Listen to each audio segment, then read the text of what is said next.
As I record this, it's the end of June, early July, and we're starting to see wheat harvest take place in Nebraska. And because of the good moisture we've had this year and also the uh, outlook for maybe having some moisture going forward, not only in dry land but primarily in irrigated wheat, I think there's some opportunities available this year to use some annual forages following wheat harvest that can provide some high quality feed for the fall and upcoming winter. So we think about utilizing annual forages following. Really, we're thinking about how might we utilize available moisture that's there and that ground and the growing season that goes with that. It also provides us the opportunity to grow some forage that we can then utilize for this fall and winter. When you think about what annual forage you may want to use following a wheat harvest, I think it's important to ask questions such as what will the forage be used for? Is it going to be for weaned calves or for replacement heifers? Is it going to be used from dry cows, maybe to bridge a gap between pasture and crop residue? Is it going to be harvested and fed? Is it going to be put up as a silage or hay? Or are we going to go out and direct harvest it utilizing cattle to do that? What then is the planned subsequent crop for this ground? Are we going to be coming back with corn next year on this irrigated ground or with some other crop? And as we think about what annual forage we might plant, we need to keep in mind how that might impact the subsequent crop we'll grow in 2015. How much of the growing season is left? And I'll talk a little bit more about this later, but really I think this is a critical thing to ask in terms of whether we go with a summer annual forage or maybe use one of the spring annuals that we have available to us. And then also finally, what is the available soil moisture that's there? What's the fertility that's in the ground? And if we're utilizing irrigation water, how much of that irrigation are we comfortable allocating to this crop? This is especially important as we look at many parts of the states where water allocations are in place. And so thinking through how we use our water and for what water we apply to a specific crop is important. When we think about what annuals are available to us to use, we have a wide variety of options available. We have the summer annuals that we traditionally think about, like Sudan grass, sorghum sedans, millets, teff, things like that. We also have spring annuals, like things like spring triticale, spring barley, spring wheat, oats, all common annuals that we could use. We also have the winter annuals that might provide some high quality forage for this fall, but primarily would be forage for next springs, things like winter wheat or triticale. Then we also have things like the brassicas or legumes. And then also, which has been popular as of late, are things which are a combination of several of these that are often referred to as forage cocktails. As we think about summer annuals, obviously things like sorghum Sudan grass, millets come to mind. But we also can use some things that are non-traditional, such as just Ben Run corn or milo. Planting these in late July, early August, depending on the length of growing season we have, these will continue to grow, but they're going to be frozen out before they set a seed, and so it would provide some high quality grazing. One of the advantages for summer annuals, of course, is they're very water use efficient in terms of pounds of forage produced per inch of water available. And they're going to grow very rapidly from mid-July through early September, depending upon the summer heat that we have available. This is some photos from Dr. Jerry Valesky at the West Central Research and Extension Center showing some mid-July seeded summer annuals. You can see the sorghum Sudan over on the right, followed by the millet there in the middle, and then on the left would be teff. Here's that same crop seeded later, late July, sorghum Sudan on the right, foxtail millet in the middle, and teff on the left. You can see the late July seeding, this series that was then harvested in mid-September, so quite a bit of forage in that short period of time just because of the day length and heat units that we have available to us. This is a summary of that data. You can see those forages planted early to mid-July, July 11th, or late July, July 27th. And actually our late July plantings were very similar in terms of total pounds of forage grown as to that early July seeding. We also have the opportunity to use some spring annuals if planted mid to late summer. We wouldn't often think about this, but these spring annuals provide us a really good opportunity, especially as we get past that late July into early August. These spring annuals can grow very rapidly as day length shortens and temperatures begin to cool. They also may accumulate more sugars in the leaves and stems than they would as spring planted, providing a higher quality forage, especially as we look out into that October-November time period. The advantage that the spring annuals have over the summer annuals is that they'll continue to grow even as we see temperatures get down into the mid to low 20s, where once we get any kind of frost on our summer annuals, they're going to be done growing. This is again some pictures from Dr. Jerry Valesky at the West Central Research and Extension Center, looking at some small grains, spring small grains planted for fall forage. This is a planting date of August 13th, 2012. There are several different forages that were planted: spring triticale, a variety of oats called Stallion, another variety called Shelby, haybet barley, brick, which is a hard red spring wheat, as well as some annual ryegrass. Here's the forage yield in terms of pounds of dry matter when harvested in late October from these different annual forages. And you can see the spring triticale, the oats and barley, all provided a large amount of forage in terms of pounds of forage produced when harvested there in late October. Again, these were all planted by August 13th, 2012.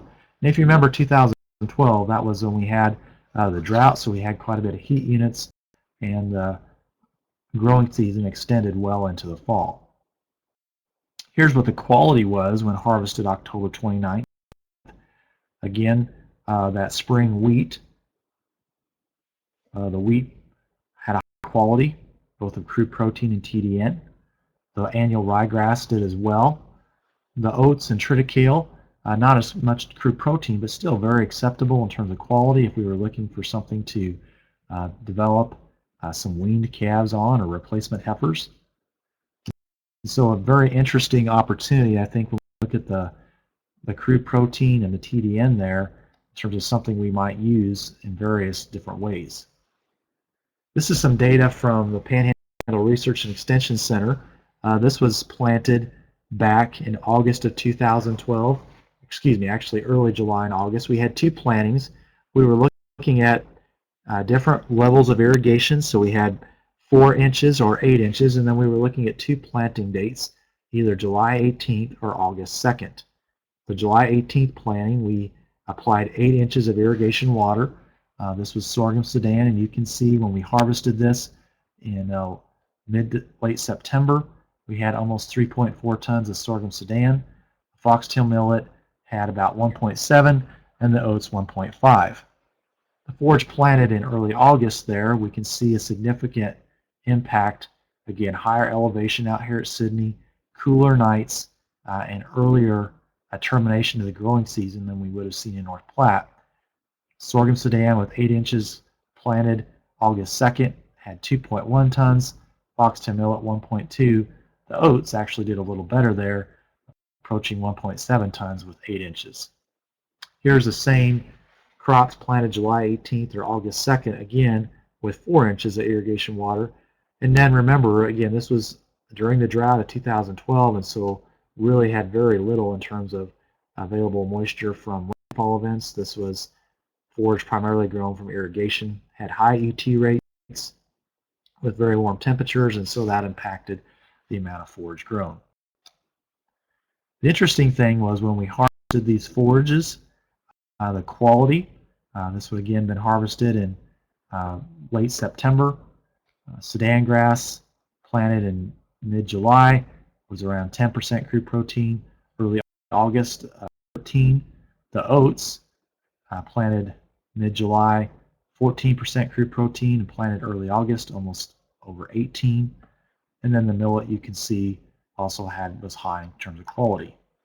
TDN was very good for this group of forages as well, ranging from low 60s all the way up to above 70 in terms of TDN for forage quality. The interesting thing with the data from the research center there High Plains Ag Lab at Sydney is that we allowed some of that forage to stand through the winter and then harvested it in March, early March, to see how it maintained its quality through the winter. Again, we would have harvested some and did the forage samples on others on those, and then we left some just standing. Interesting enough, crude protein on the Sudan grass maintained itself at around 12%. Oats was over 13, and the millet dropped down between 11 and 12. TDN values is interesting as well for that stockpiled forage that was left standing.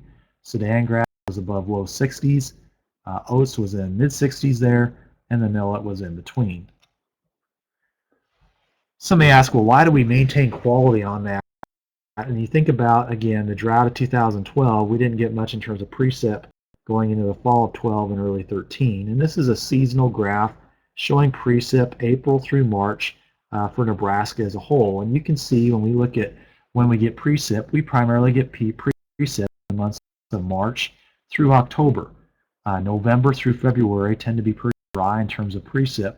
And so if you think about things that preserve forage quality, cool, dry conditions are things that would preserve forage quality, and we had that, and typically will have that, especially in western Nebraska when we look at that October through February time period. So some things we learned from our stockpiling experiment there is that we quality well through the winter on these annual forages, and that the crude protein of these and the TDN, or the energy value, was better than many types of harvested hay that would have been fed during this same time of year. And so that might give us some opportunity to reduce harvested feed costs and direct graze or utilize some of these forages in that manner rather than spending the money on putting up hay. So in summary, for these annual forages, as we think about forages following irrigated wheat, we can produce some significant forage in terms of quality and quantity by planting into wheat stubble in late July or early August. The planting date in terms of when we utilize summer annuals or spring annuals is really going to depend on the number of growing days that you have left in your growing season, which is going to hinge in much of the way depending on the part of the state you're in. We get out to the panhandle, we get much past the 20th of July and into early August, and we're probably going to want to go with a spring annual rather than a summer annual. You get east of here, you get to North Platte east, you get into early to mid-August, you can probably still use a summer annual because of the length of the growing season you're going to have there and still get a significant amount of growth. There's also a real variety of ways we can utilize this forage, and I'm going to show some of those now. As we think about utilizing this summer annual for fall and winter grazing, we can do some things like stockpiling and leaving it standing and direct grazing, or we can use some things like windrow grazing. And of course, we also have the traditional methods of harvest, such as putting up as hay or silage, available to us as well. Just showing some pictures here. This is a picture from Jason Gross, who's with UNL Extension, showing utilizing a center pivot as a tool to strip graze. This would be stockpiled oats. These are some heifers grazing swath foxtail millet. Again, this was on a dryland type situation. It could be used on a pivot as well. You can see the fence here in the foreground, and they're grazing the windrows there behind. This is some data or some pictures taken from an operation that was growing spring calves with the cows. These would have been late spring calving cows. This actually would have been an early January time period when this photo was taken. And these calves are still on the cows, but they're grazing foxtail millet that was windrowed under a pivot in early September, and when this was taken was early January. Here's the windrow here. It was swathed with the draper head, making a heavy, deep windrow. You kick the windrow over, and the forage quality underneath was very good. Looked green and leafy, no sign of must or mold. Again, this is a western Nebraska type scenario, probably not a good fit as we get further east where we may have more precip that would cause forage quality deterioration. This is just a picture showing how you could windrow graze that forage. These are windrows here. Again, this photo courtesy of Jason Gross with this electric fence hung on the pivot, and then using the pivot to strip graze the forage. When we do that, we can get very good forage a very good manure distribution and get a very high utilization of the forage. Not a lot of waste out there, although you can see some remnants of the windrow. They've done a pretty good job cleaning that up. Here's again showing the same group of heifers in December. Again, you can see the windrows. They're about to go on to there. In the foreground is where they're at, and they're doing a nice job of cleaning that up. We also have, of course, the option of some of the brassicas planting into wheat stubble, things like combinations of oats and turnips, or forage combinations or forage cocktails. We could graze these and also utilize windrow grazing with some of those potentially as well. This is oats and turnips, again being grazed in November with some cows. Very high quality forage here, and so I think that's an option for us as well. If you have questions about utilizing some annual forages after wheat harvest, please feel free to contact me either through phone or email. We'd be happy to answer those. Visit about what your goals are and what the options you have available to you and how these might fit in your production system.